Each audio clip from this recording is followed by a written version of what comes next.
que même dans l'espace Schengen, ils auront pas volé de ma peau. Ce que je fais là, moi, je ne sais pas. Je voulais juste marcher tout droit. Ce que je fais là, moi, je sais pas. Je pense à toi depuis 1000 ans.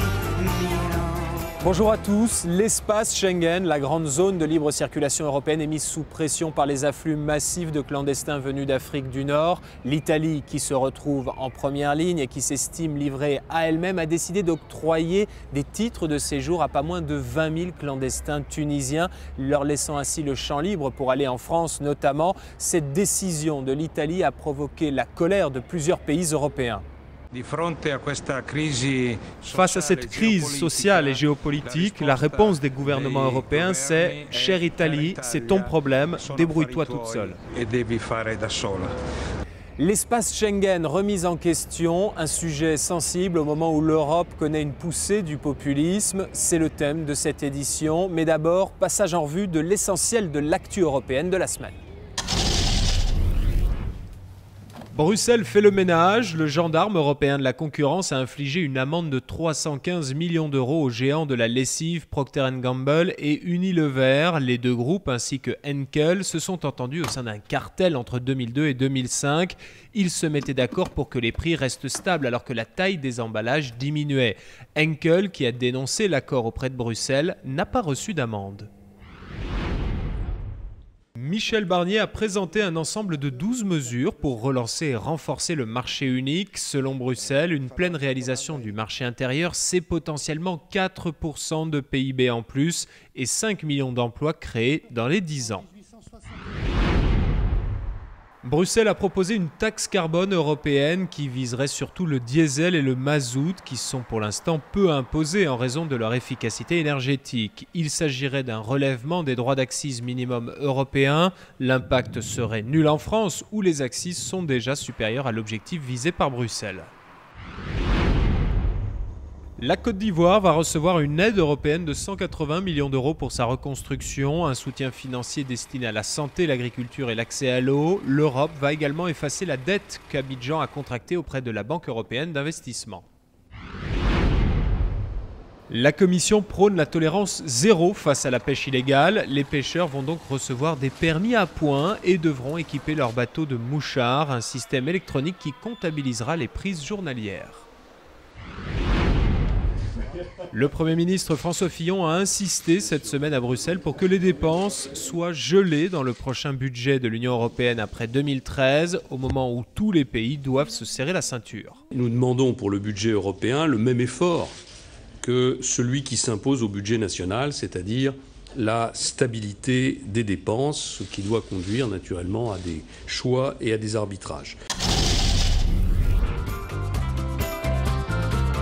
Que même dans l'espace Schengen, ils auront pas volé de ma peau.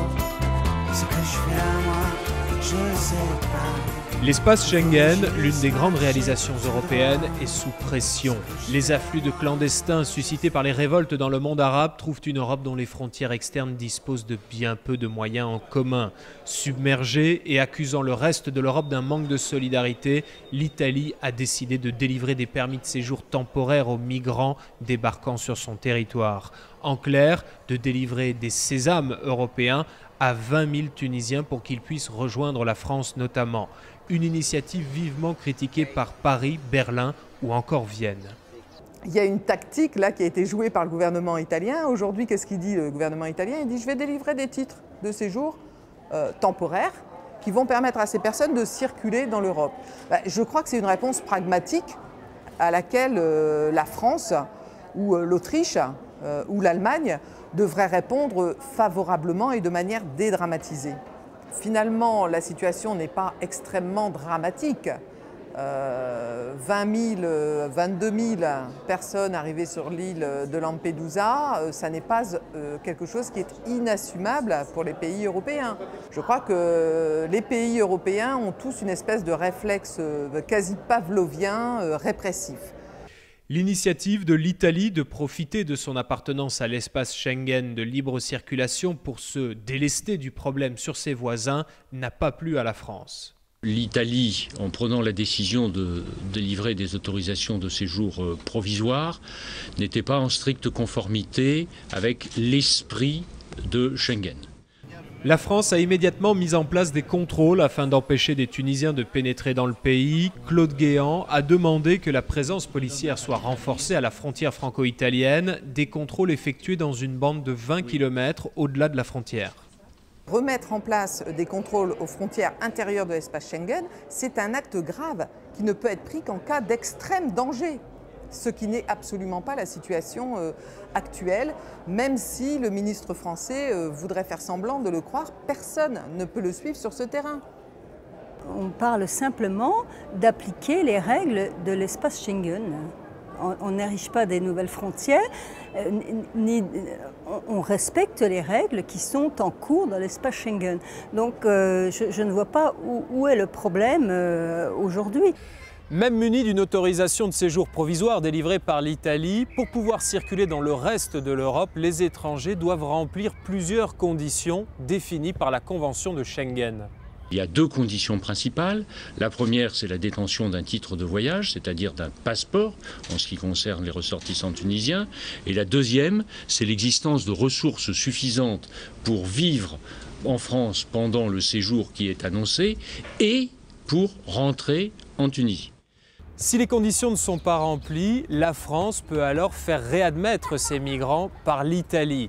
Pour faire appliquer ces dispositions, encore faut-il pouvoir contrôler. Les contrôles restent possibles, mais ils ne peuvent en aucun cas être systématiques, sinon ce serait une entrave à la libre circulation des personnes. Le ministre français m'a assuré qu'il n'y aura pas des contrôles systématiques et permanents, mais ce seront basés sur des faits et selon le règlement Schengen. On ne peut pas arriver n'importe comment sur le sol de l'Union européenne, le nez au vent. Alors organisons cette immigration économique, mais on ne peut pas arriver n'importe comment. Et je pense que n'importe quel ministre de l'Intérieur sera d'accord sur ce sujet. Le président de la Commission européenne aussi. On ne peut pas faire les choses d'une façon inconsidérée. Et l'Union européenne est en train de travailler sur cette immigration économique avec un texte sur les travailleurs saisonniers, avec un texte sur les travailleurs transférés au sein de leur entreprise. Je pense que c'est d'ailleurs une très bonne chose que d'organiser cette immigration économique. L'Union européenne en aura besoin dans les années futures parce que nous aurons besoin de main-d'œuvre. Et ça sera l'occasion justement de travailler avec cette zone de la Méditerranée avec un partenariat fort. Je trouve que la réponse de la France est terrifiante parce qu'on peut s'amuser dans un jeu de ping-pong entre pays européens, c'est dramatique quand même pour le projet européen, pour sa crédibilité, pour sa perspective, son avenir, etc. Mais c'est aussi dramatique dans le rapport aux Tunisiens. C'est-à-dire on ne peut pas non seulement avoir été les derniers à comprendre ce qui se passait en Tunisie, avoir été les derniers à lâcher M. Ben Ali, après dire je soutiens la transition démocratique, mais surtout garder tout le monde chez vous et les conséquences de cette transition démocratique, nous ne voulons certainement pas les assumer. C'est d'autant plus idiot que ce sont des jeunes, pour la plupart diplômés au chômage, qui pourraient travailler et enrichir l'Europe, la France et d'autres pays européens, et que la France, comme les autres pays européens, et de plus en plus, et je crois que ça devient évident maintenant pour tous les gens raisonnables, a besoin de migrants aussi. Donc je veux dire, on serait seulement égoïste, intelligemment égoïste, qu'on devrait également accéder à cette demande sans drame, pour le meilleur bénéfice des Tunisiens, de la Tunisie elle-même et de nos pays. Donc je trouve que vraiment cette mise en scène est disproportionnée. La mise en scène et la dramatisation, c'est le rayon du ministre italien de l'Intérieur, Roberto Maroni, membre du parti anti-immigration de la Ligue du Nord. Cette semaine, il est ressorti furieux d'une réunion des ministres européens qui n'ont pas voulu partager le fardeau de la péninsule. Je me demande si ça a encore un sens de continuer à faire partie de l'Union européenne, une organisation qui s'active dès qu'il s'agit de sauver les banques ou de déclarer la guerre. Mais quand il s'agit d'exprimer concrètement de la solidarité vis-à-vis d'un pays en difficulté, comme c'est le cas pour l'Italie aujourd'hui, là l'Europe se cache. Et il me semble que si c'est ça la réponse de l'UE, eh bien franchement, mieux vaut être seul que mal accompagné. Le président de la Commission européenne s'est rendu cette semaine en Tunisie pour demander aux autorités de reprendre leurs citoyens qui ont illégalement immigré. José Manuel Barroso a promis une aide financière de 140 millions d'euros. Nous attendons de la Tunisie une action forte et claire en acceptant la réadmission de ces ressortissants qui se trouvent de manière régulière en Europe. On demande à ce pays qui a des chantiers en cours extrêmement compliqués à mener de remettre en place finalement quoi ? Finalement la politique qu'on avait négociée à Ben Ali, c'est-à-dire contrôle des frontières, garde-chiourme entre guillemets, pour le compte de l'Union européenne. Et je crois que c'est une approche qui franchement est quasi indécente. Estimant que certaines forces populistes en Europe cherchent précisément à profiter de ces problèmes d'immigration, José Manuel Barroso a invité Paris et Rome à régler leur querelle sur le sort des immigrés tunisiens. Ce qui est clair à présent, c'est que ce n'est plus seulement le problème de l'Italie. Les Italiens, ils ont bien joué le coup quand même en délivrant 20 000 autorisations. Parce que finalement, écoutez, ça devenait vraiment un problème européen. Ça, c'est un faux débat. La vérité aujourd'hui, c'est que l'Union européenne est en train d'organiser une immigration économique. Elle sert aux pays tiers, elle sert aussi à l'Union européenne. C'est bénéfique pour les deux continents. Mais simplement, il faut l'organiser et ça ne doit pas être l'anarchie. Ça n'est bénéfique pour personne, cette anarchie. Ça n'est pas bénéfique non plus pour la Tunisie parce que cette révolution qui a été bénéfique pour la Tunisie, alors qu'elle se départit d'une main-d'œuvre jeune et dynamique, eh bien je pense que cette main-d'œuvre jeune et dynamique, elle n'est pas bénéfique aujourd'hui parce qu'elle s'en va et c'est un véritable exode alors que la Tunisie a besoin justement de cette main-d'œuvre jeune et dynamique pour reconstruire le pays. Et je pense que ces jeunes aujourd'hui seraient mieux dans leur pays à le reconstruire alors qu'ils ont raison de faire cette révolution et ils se barrent de chez eux et que franchement c'est pas très bien non plus ce qu'ils font. Voilà. Pour tenter d'arriver à une solution européenne et surtout d'apaiser les tensions entre Rome et Paris, un sommet franco-italien sera organisé à Rome le 26 avril. Voilà, c'est la fin de cette édition qui a été préparée avec Cécile Verrier et François Declercq.